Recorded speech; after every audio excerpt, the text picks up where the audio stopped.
have wealth, abundance, happiness, joy, and all the things that you deserve in life. But you shouldn't have to have a second job in order to learn it, figure it out, and build it.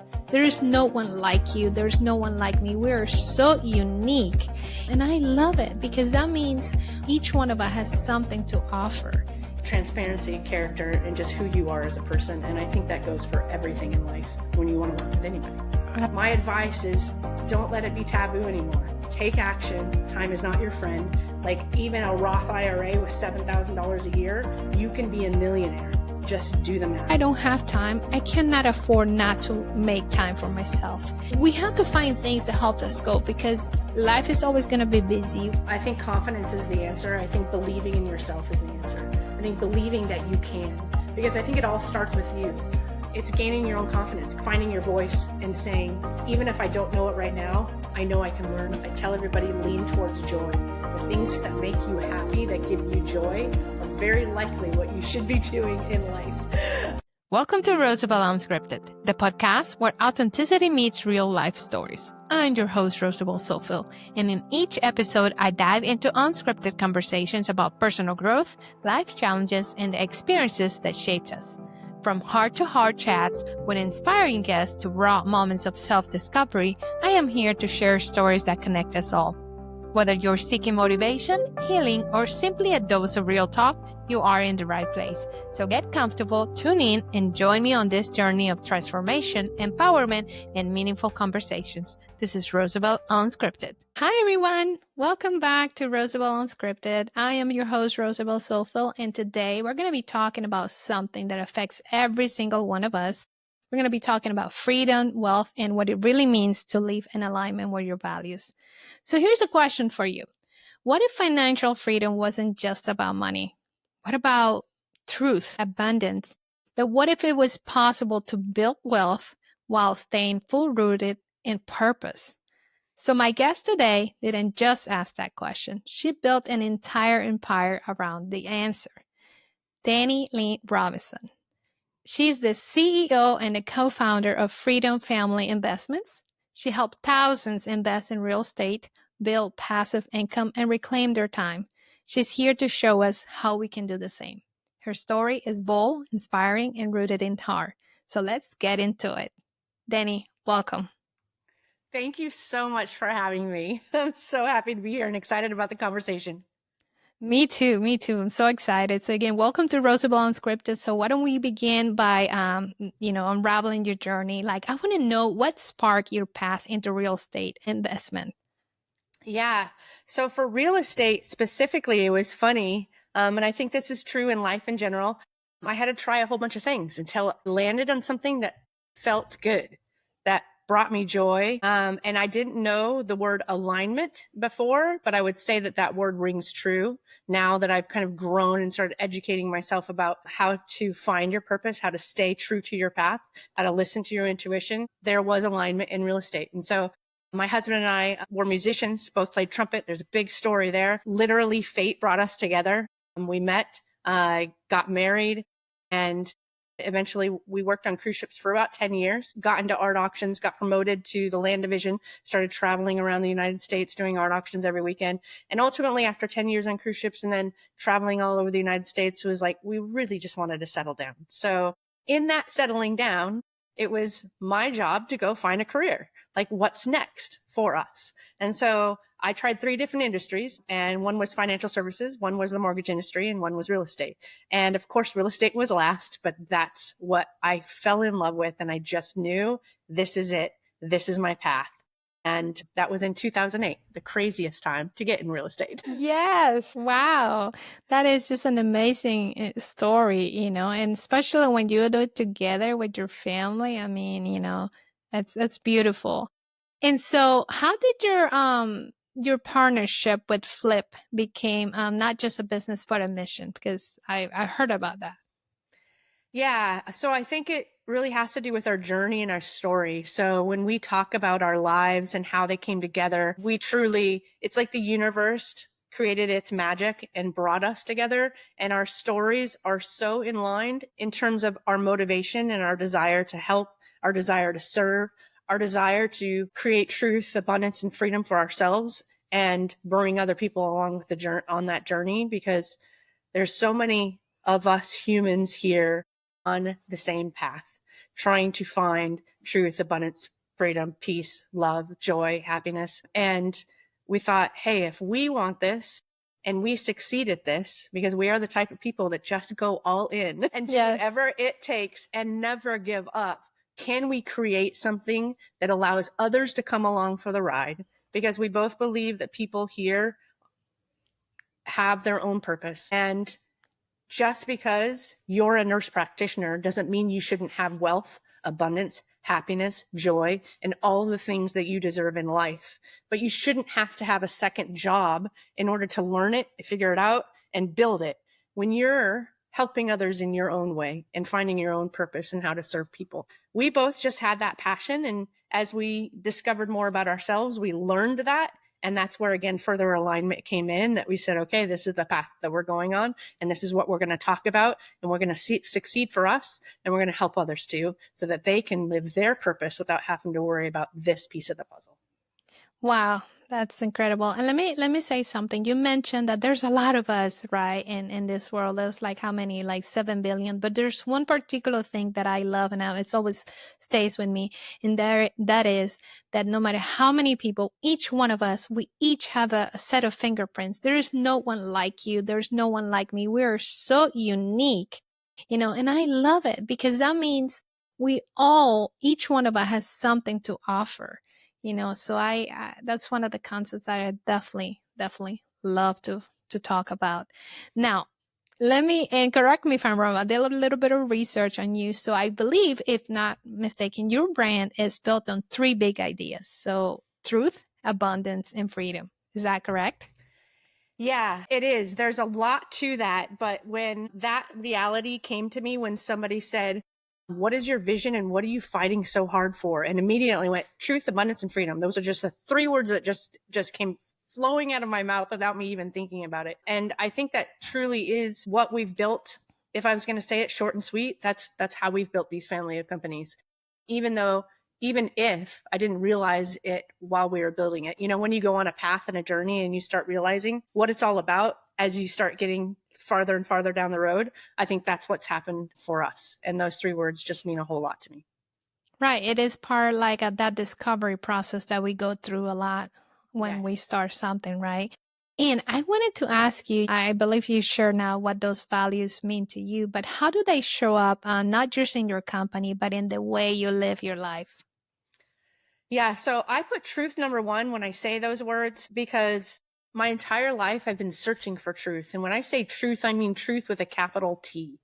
And how do you find truth with a capital T, especially in today's world? It's getting harder and harder to understand who's right, who's wrong, what's the real. And sometimes it comes down to just trusting ourselves. We have to go inside. We have to self-reflect on what we believe and go with that, go with our gut, go with our intuition. And so truth started when I was a young kid. My parents were very religious, and we went to church all the time. And I thought, why is our religion right and not my friends or my other friend? And Mormons and Baptists and Pentecostal and like all these different religions. And I thought, like, who's right and who gets to say who's right? And so truth became a big thing for me. And so what I learned throughout life is that there seems to be bits and pieces of truth in a whole lot of things. And when you look at religion in general, there's universal concepts, right? Of faith and belief and love. And it's those things that I grab onto. It's like, okay, this is a universal truth. To me, it feels good. And I feel like it's a truth with a capital T. So on my journey, that's always just been something I pursued, is trying to learn and understand the truth, because we're hearing so many things from so many people. And I don't want to trust words coming from somebody that I don't know. I want to trust me, and I want to trust the research that I do.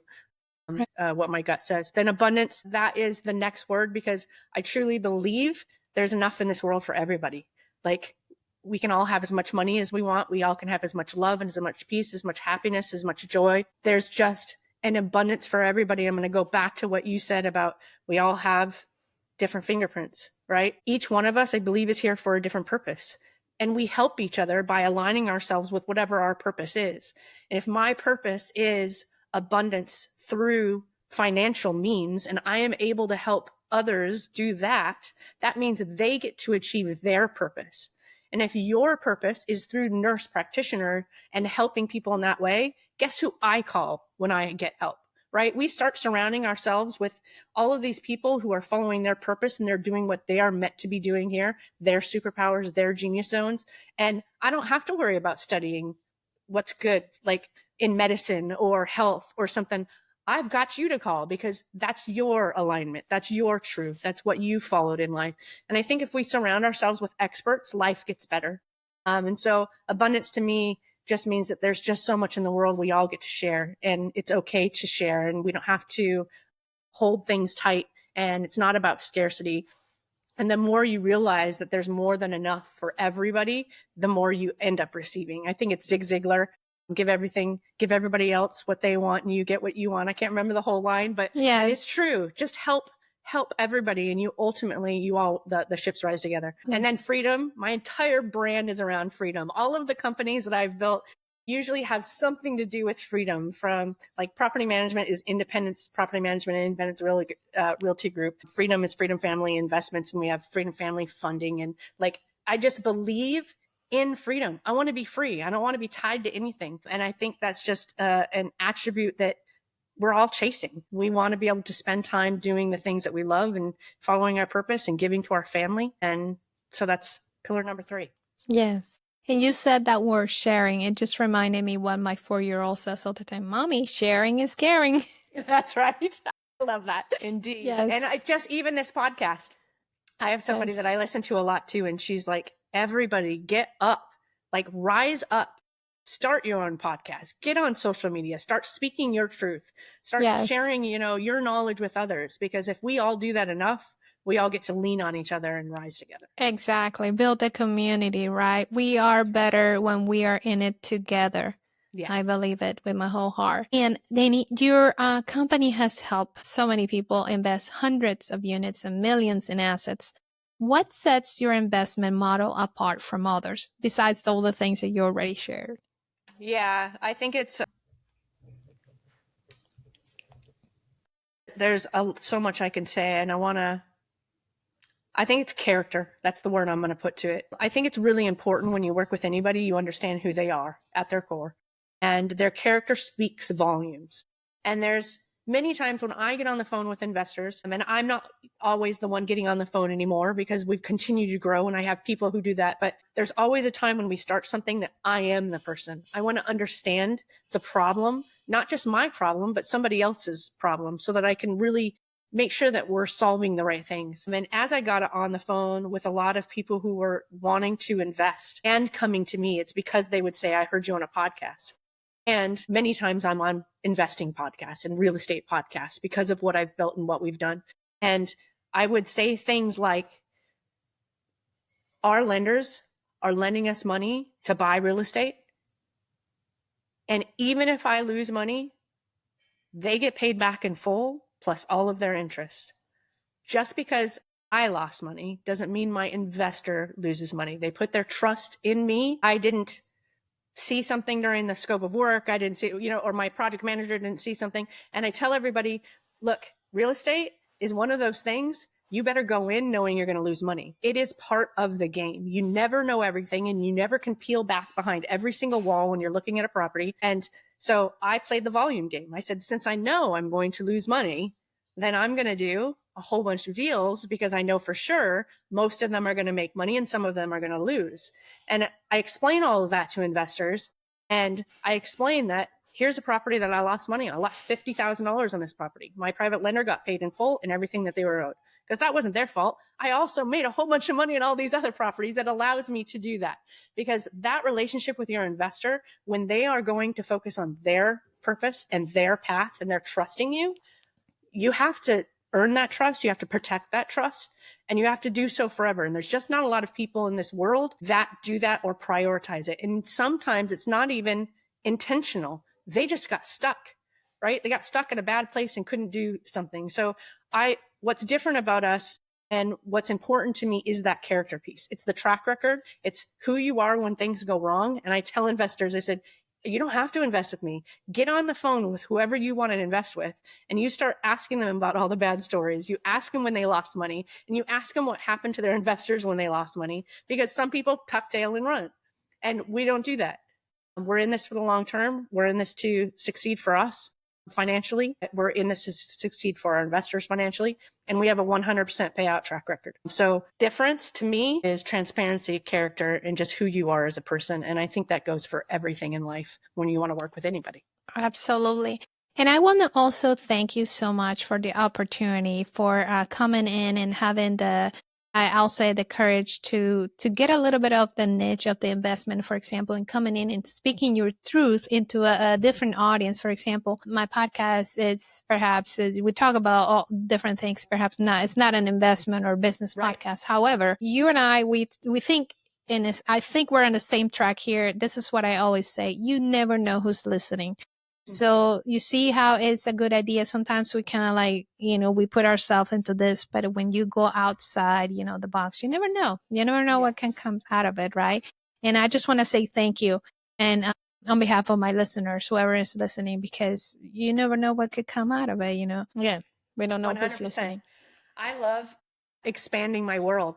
I don't want to just be on real estate and investing podcasts. I want to get to know you. I want to get to know your life. I want to expand my network, right? And I believe in that. And I believe, I told you before we started recording that I was looking you up and researching, and your values. I was like, we could be best friends. I just love her and what she stands for. And I think that's what this is about, right? Because as I expand my network, then there may be situations where I go, I remember Rosabel, somebody I can call right now. Exactly. Absolutely. Totally true. And so again, we go back into the circle of, you see how one thing touches another. There's a word that we use in our healthcare. We call it holistic approach. You're not only, because when you do make deals, I mean, you're making deals with human beings, with people, with person who have feelings. So when you touch, that sense, it's amazing. You never know. It makes a difference. Let's just put it that way. At the end of the day, are human beings, with our flaws and feelings and all things, that also helps tremendously. Tremendous not growth as a person and business and so on. And like you said, help each other. And you also talk a lot about the sweet spot, 50 to 150 door multifamily properties. Tell me about that range. Why that range, and what makes it such a powerful niche?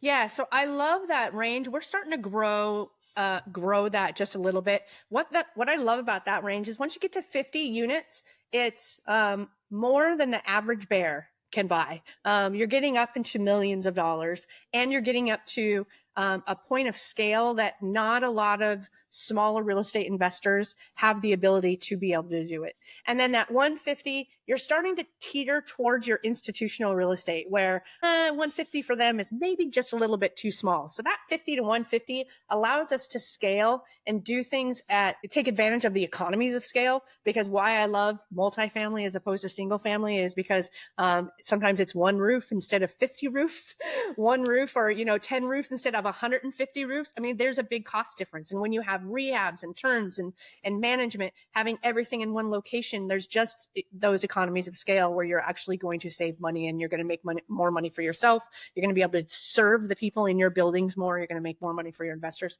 So the 50 to 150 is really kind of an underserved niche of real estate that allows us to be able to capitalize on opportunities that maybe there's more competition in lower, and maybe more competition higher. We are starting to rise into institutional deals that Wall Street goes after, and it's simply because we're growing a lot. And so when we have a lot of capital to put to use, we're actually working with best-in-class operators who do those 400 unit buildings. We actually did one in Daytona Beach, Florida. It was a 382, I think, unit building, and we were in and out in like 16 months. It was fantastic. So we're starting to enter more of that world as well. Wow. Now, can we talk about the drugs, and bugs property? That story, it's wild. I mean, how did you turn that around? I want to know. Yeah. So that was crazy. That was our very first apartment complex. So we started in single family. That's where most people start that get into real estate. They're either a passive investor who invests with people like us, or they're an active investor and they say, I want to be a landlord, or I want to fix and flip. Let's try it out. And they start with single family.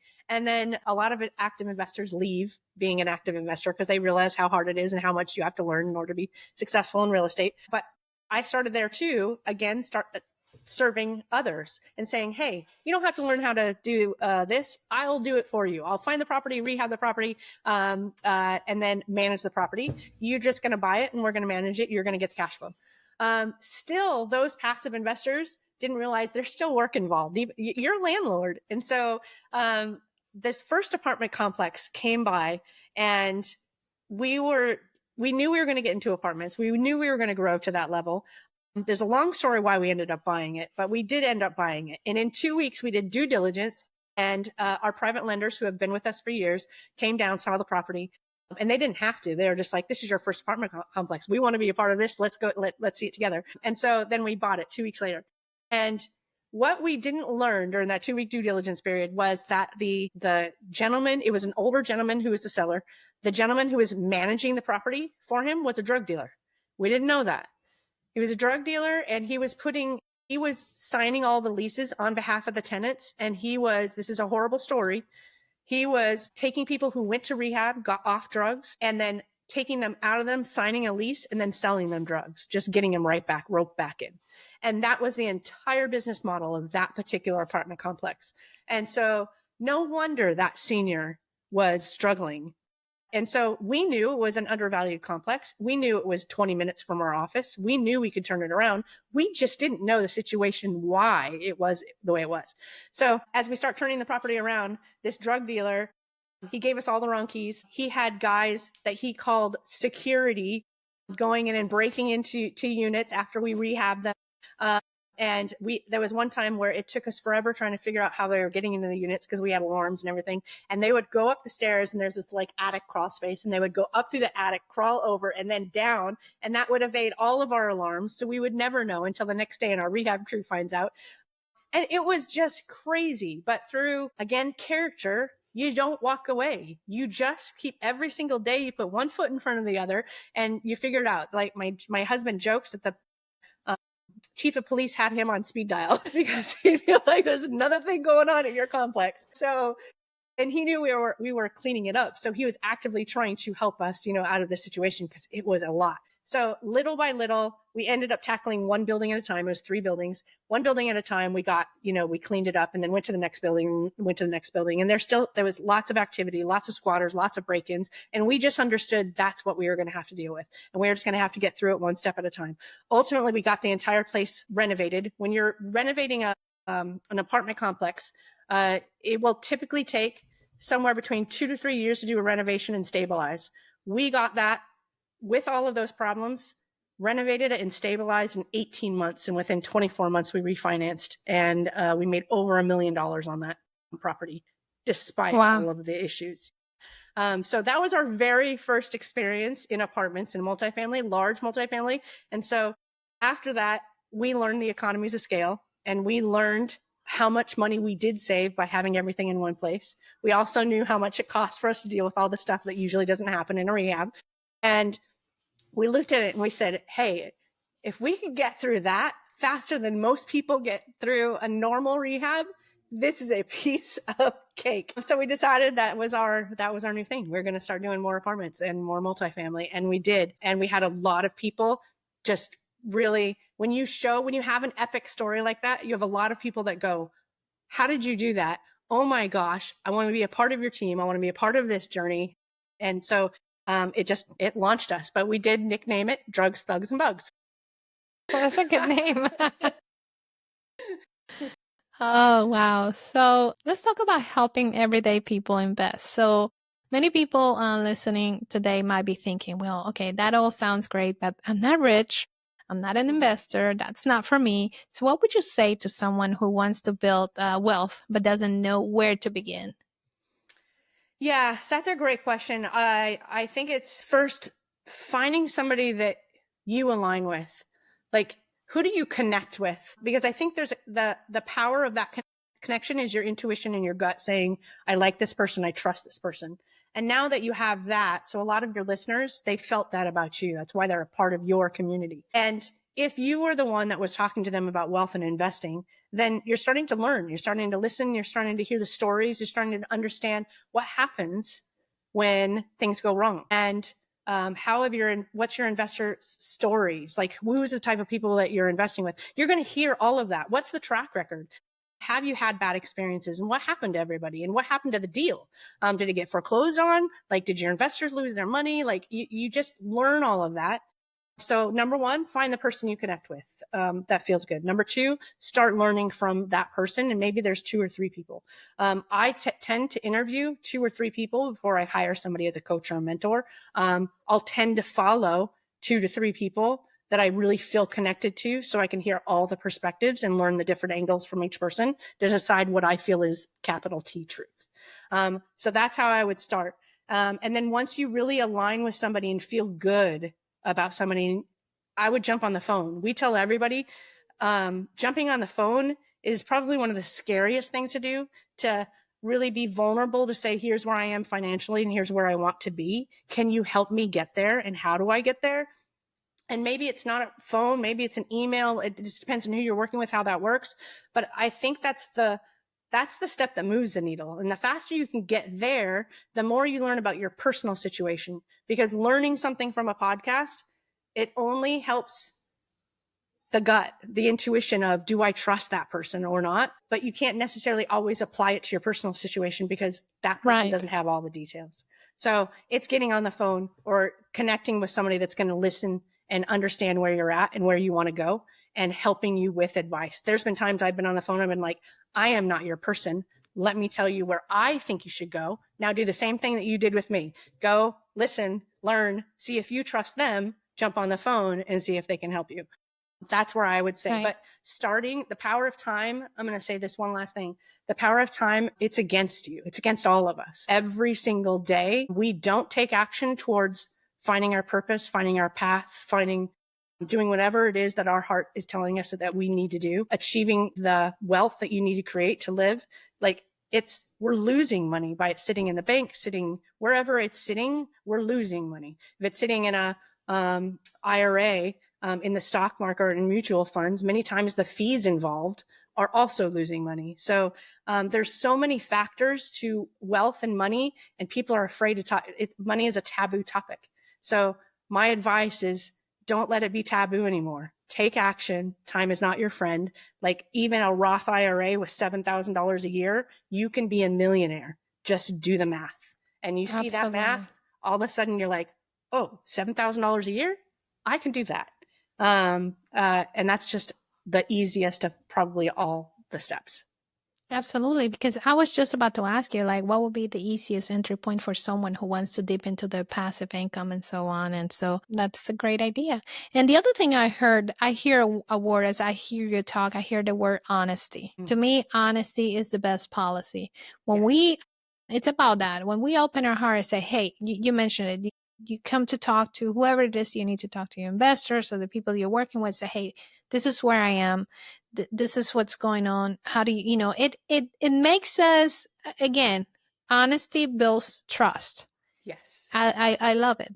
I love it because it helps growth our business, and it helps us grow together. Yes. Absolutely. And so, I was gonna call this segment Real Talk. So yes, let's get real for a moment, right? What has been the hardest part of this journey for you? The hardest part has been who to trust. I always tell people that the top 3 questions people ask me is, where do I start? Which path is right for me? And who do I trust? Those are 3 hard questions to answer when it comes to investing. And the most important of those, in my opinion, is who to trust. And that's why I said just previously, the first thing that I would do is find the people you connect with and that you feel good about, because that's the hard part. Because the hardest part of my journey and places where I failed is that I trust too easy. And so as I trust these people that I don't know, but they're in a better place than I am, it doesn't mean they have the same values or the same ethics, right? And so some people in business, the higher you get, the more people you meet that are willing to do something stupid and not long-term thinking or not right or not honest or not ethical for them to get in a better financial situation. And I just don't believe in that. And I've been burned by it. Or I've worked with somebody that I didn't agree with the choice that they were making, and I didn't want to be aligned with that person anymore. I was like, I don't want your name associated with my name because my name matters. My reputation matters. So I think the hardest thing has been, how do I figure out who to trust? Because that's like, how much do I have to deep dive to figure that piece out? Like, do I want to know your entire life story? Do I want to know? Because everybody fails. We're humans. We have faults. Yes. And that is a part of life. So I'm not afraid of people who have made mistakes. I just want to find the people who have learned from them and have similar values as I do. So that's where I've lost a lot of money and lost a lot of time in life, is just trusting the wrong people. Absolutely. And another question I had for you is, how do you stay grounded and focused when the business and life feels chaotic? This is going to be a new answer for me. It's over the last couple years. I used to think things like meditation and calmness and breathing, I thought it was woo woo and ridiculous and you're slowing me down. But reality is I think clearer. Thoughts and ideas come to me when I slow down and take a beat to think through a problem, to write things down and, journal and come at it from different angles. Take an idea or a thought and think about it today here, and then thinking about it again when I'm in the car, think about it again when I'm at Disney, different places, different things. It's just slow down, take it easy. And I love speed. I love to succeed. I love achievement. And so very, very hard for me. And I thought it was the most ridiculous thing for me to hear people say that they sat and meditated in the morning. I was like, I don't get it. And I've just tried just sitting there. I'm like, I don't hear anything. I don't, it was lost on me for the longest time. And ultimately, I think that I can say now it does ground me. It centers me. Yes. I feel like I understand when I'm really falling into alignment versus chasing something that I shouldn't. And it's a distraction. And if I wouldn't have slowed down, I would have kept going the wrong way. Right. I want to share something real quick with the audience and with you here. 2 years ago or so, I was into yoga, right? And I wasn't as busy as I am right now, right? And so I was going to a yoga studio nearby. It was hot yoga. I came across of it. So one day it occurred to me, I just want to do some yoga to kind of like, whatever, And I read, it said hot yoga. So I thought hot meant like cool, well, it was actually hot yoga, like in the middle of summer in Texas, 113, 15 degrees, whatever. I go there not knowing this. And I literally go and I'm under the whatever and thing. And then that morning I have no water, no coffee. So of course I had like a heat, whatever. Took me like 3 days to recover. And so I was like, okay, I really like it. I'm going to come back, but I'm going to recover. Well, it took 2 years. I'm like, I'm going to come back. And you know what? Recently, you know what I did? I just went back on Saturday. I'm happy at it. I just decided, you know what? I don't have time. I cannot afford not to make time for myself. And I have found so much. We have to find things that help us cope because life is always going to be busy. We're always going to have all these things. So we have to find that time to ground ourselves, whether it's, like you say, journaling or finding some kind of activity that you like that takes you away from whatever is going on, because we need that. So I'm back in yoga. I love it. You know what I love most about your story is my fund manager. I was just on a meeting with him. Literally, it was yesterday or the day before. I think it was yesterday. And we were just chit-chatting while we were waiting for people to come on. And he said, yeah, I go to hot yoga on Saturday mornings or something. And I was just like, oh, really? What's that like? Because I too thought it was cool. It's cool. Yeah. This is super cool. And he goes, I said, explain to me what hot yoga is so that I can understand. And he's like, explaining what you just said. Well, it's like, it's hot. Like literally. I said, literally? like literally hot. He's like, yes, like I'm drenched in sweat when I leave. And I was like, oh my God. But he too just thought it was the most, he goes, I have to start prioritizing myself. And that is one, I feel better than I ever do coming out of the studio. And I was like, wow. So it's incredible that you just shared that story too.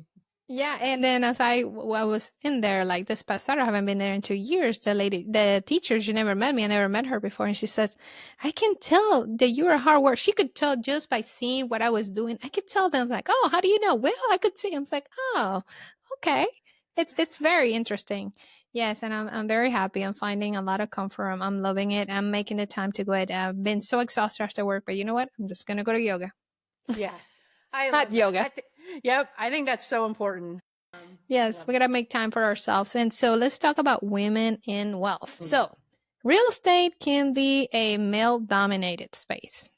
For what it's been like, what it's been like for you as a woman building and leading in this field. Yeah, it's been hard. Maybe one of the hardest things to do is to be a CEO in this space. Men don't always want to listen to you. They don't want they think that they're smarter than you are. They think they've got that their experience means more for whatever reason. They think that they're there to save you. You know, I'm going to be there. I'm going to help Dani succeed because she can't do it on her own. And it's really, it sucks. Like, and it's something that ultimately I told myself it does suck, but it is the world that you live in. It's the world in which you chose to do business. And I love business. So I just kind of told myself, you got to get over it. You got to figure out how you deal with it. And you got to figure out how to identify the people that are going to work well with you versus really allow their ego to step in and cause a block. Because hiring and firing, that's the people is the hardest part of business, period. And when you have to deal with that too, when you're like, you are really good at what you do, but your ego is getting in the way. And now I just wasted 6 months figuring that out. And now I got to go find somebody else that I hope is as smart as you that will just, and collaborate with me. And so it's again goes back to the trust, because I think some of that masculine energy made me think maybe I am weak. Maybe they are smarter. Maybe there is something they know that I don't know. And trying to come to terms with that and understanding what's truth with a capital T. Right. Is it true that they know more, or is it me being insecure? Having that conversation with our male counterparts, and basically one of the things I try to say is like, listen, what if you are smart, we are smarter in different ways, Yes. like we both smart, but what if instead of like butting heads, why don't we put it together? Why don't we come together? I bring to the table, you bring to the table, everybody wins, but sometimes I think it's a lot of it like, the whole man thing, and then kind of, so yeah. Yeah, it really is. And it comes down to, it's not always what I learned is it's not my fault. I learned to get rid of my insecurity. Like, it wasn't me. They aren't better than me. Even women that I work with, we all have different gifts. We all have different superpowers. We all bring something to the table to get something to the table, and together we're more powerful. And so I went, what if that person was a woman? What if I just treat them as if they were my same sex so that I can look at this objectively? And that's when I was like, okay, it's not me. Now I just have to understand, can I work with this person, and can we unravel the ego pieces of it so that we can collaborate and build something great together? And sometimes you can, and sometimes you can't. And I had to learn that that's not about me. I can do my best and see if we can find a way. But I do have a lot of men in my organization, and those men, I have learned, understand that I don't care if you're a man or a woman. This is your superpower, and I don't have that. This is mine. You don't have that. And together we are stronger, and let's build. And those are the people that now I'm just getting better at hiring and understanding that piece up front. But it's been a lifelong lesson for sure. Yes, for sure. What would you say would be an advice that you could give women who are ready to break that generational patterns, like, and claim their financial power? Yeah. That's a great question because every situation is different. I think confidence is the answer. I think believing in yourself is the answer. I think believing that you can, because I think it all starts with you. I gained more power because I believed in myself and because I decided that they weren't smarter than I was, that we just had different talents and different strengths. And once I decided that, I believed I could do more and I could bring more to the table. And I got more vocal about my opinion and thoughts. And so many times I've been in rooms where somebody would give me an idea after, like, they're like, hey, in that conversation that we were just having right now, I actually think that this would be a great idea. And I'm like, oh my gosh, that's better than all of the ideas that we all came up with. Why didn't you speak up? I just didn't think it was, I didn't think it was good enough. I didn't think that I didn't think it was good. And it was their lack of belief in themselves. So I think it's gaining your own confidence, finding your voice and saying, even if I don't know it right now, I know I can learn. I know I'm smart and I know that I can figure this out. And I know that I can have a conversation with my husband, with my teammate, with my partner, with whoever it is, with my colleague and say, hey, I want to take on this role.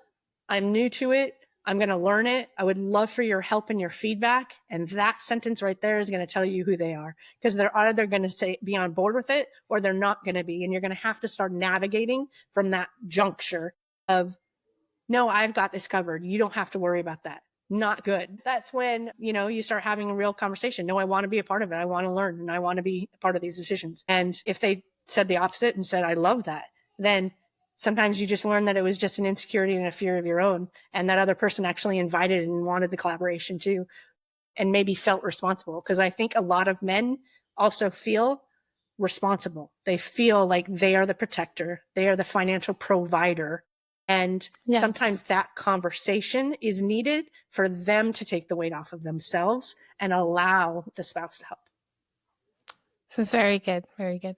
So what's next for you and the Freedom Family team? Any new projects, books, visions, anything we need to be watching for? Yeah, we are growing. So we have 9 companies. And we decided, as we wanted to scale and do things bigger, that we were going to scale a few of them back and scale a few of them up. So we are growing in very, very big ways. We've got a few $100 million funds, and we're going to be buying more multifamily, more self-storage, more senior housing, and more build to rent, like the really needs-based type real estate that no matter the market, which is the big fear of most people, this segment of real estate is needed no matter what we do, or whether we're high, we're low, whether interest rates, it doesn't matter. So that's really what we're focused on right now. And I'm getting on more podcasts to meet people like you so that I can span my network and see how we can all begin helping each other do more together. Absolutely. And when you think about the big picture, what would you say the legacy? What legacy are you building? Truth, abundance, and freedom. I think it goes back to that, and spreading that message far and wide, that it's achievable for everybody, that it's never too late, that if I can do it, you can do it too, that we all have a purpose and we're in this together. Very That's good. Very legacy. good. Danny, is there anything I'm not asking you that perhaps you want to okay, I really want to get this out there to the audience? The legacy piece was exactly like, that's what I want. That's my message. I really want people to take action and understand that time is not your friend, and that the very smallest of steps towards your financial future, towards finding your purpose, towards finding your alignment and what truly makes you happy. I tell everybody, lean towards joy. The things that make you happy, that give you joy, are very likely what you should be doing in life. Absolutely. Lean towards that. Find your community. Find people that can help you in areas where you need help. Don't be afraid to be vulnerable. Believe in yourself, because you have the power and you have the capability to do anything, and you're meant for something on this earth, and we need you. So rise up. And if you need help on a financial basis, that's what I'm here for. But if I am not somebody you connect with, find the person you connect with and get that help, so you're not worried about money and you can focus on what you do best. Very, very good. Danny, I want to close with a few Rosabel Unscripted signature questions. Always coming up with new ideas. So just answer them from the heart. So what was one moment in your life when you felt completely free?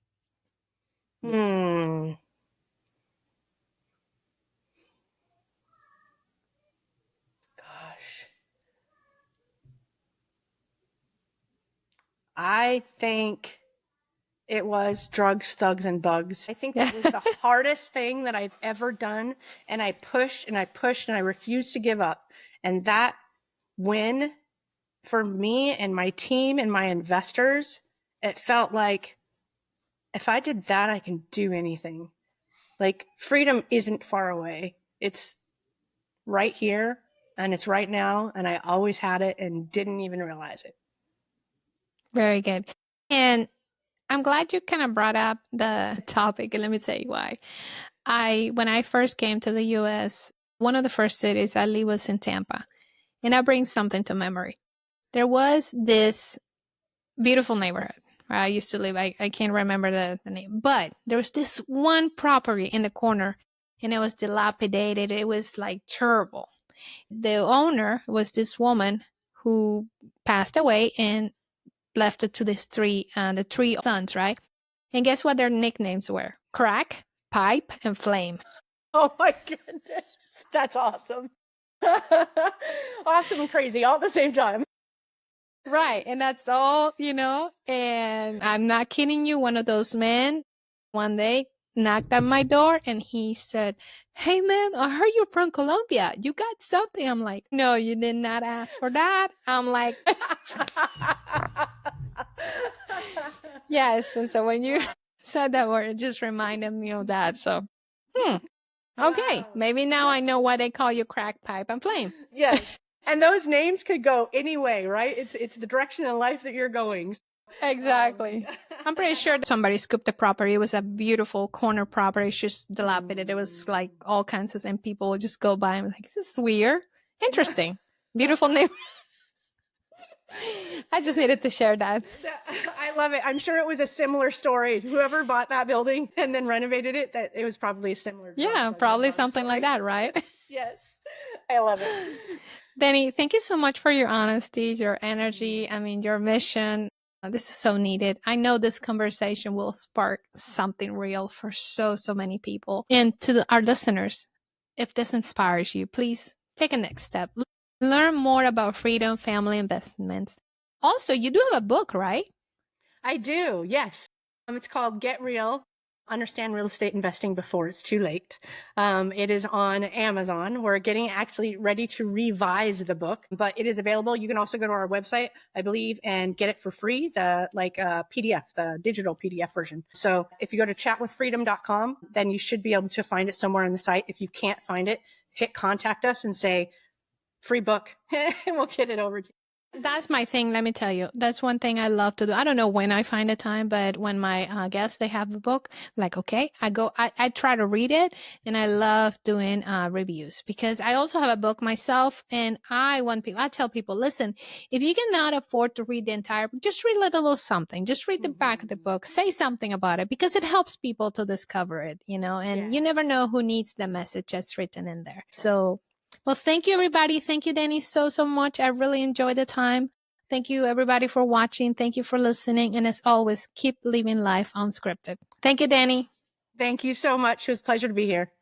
Thank you. If this episode spoke to you, if it sparked a thought, a feeling, or a shift, I invite you to subscribe to my channel so you don't miss an episode.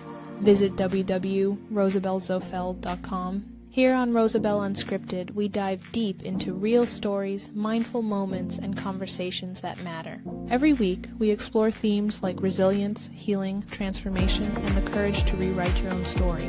So if you're ready to grow, reflect, and walk this journey with an open heart, hit that subscribe button, give the video a like, and drop a comment. I'd love to hear your thoughts. Let's keep the conversation going. There are new episodes every week.